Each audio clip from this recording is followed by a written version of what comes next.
మనస్సు అనేది ఒక చిన్న పిల్లవాడు లాంటిది. చిన్న పిల్లవాడు ఏం చేస్తాడు? అల్లరి చేస్తాడు, గీ పెడతాడు, గొడవ పెడతాడు, పరిగెడతాడు, మన పరిగెత్తిస్తుంటాడు. వాడు స్థిరంగా ఒక చోట ఉండడు వాడు. అలానే మనస్సు కూడా అంతే. మనతో ఒక ఆట ఆడేసుకుంటుంది.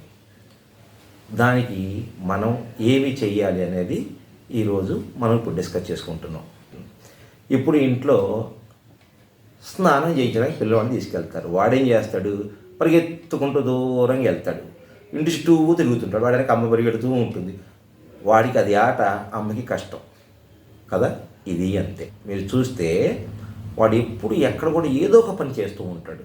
పోయి ఎక్కడికో వెళ్ళి మన ఇంట్లోనే ఒక ట్యాప్ తిప్పేసి నీళ్ళతో ఆడుకుంటూ ఉంటాడు కదా. లేకపోతే అక్కడి నుంచి తరిమేసి ఇంకెక్కడికో రూమ్లోకి పోయి ఏవో వస్తువులు కింద లాగేసి పడేసి ఆడుతూ ఉంటాడు వాడితో.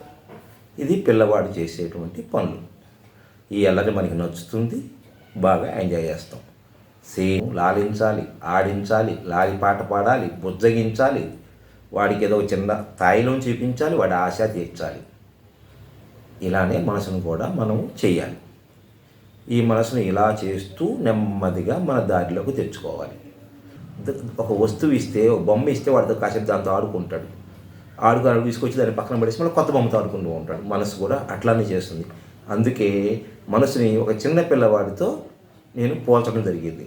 మనం చిన్న పిల్లవాడిని అయితే ఎలా బుజ్జగిస్తామో, ఎలా ఆడిస్తామో, ఎలా లాలిస్తామో, నిద్రపుచ్చుతామో అవన్నీ కూడా మనసుతో మనం చేయించాలి. అది ఎలా కూడా చెప్తాను, అట్లా చెప్పేది.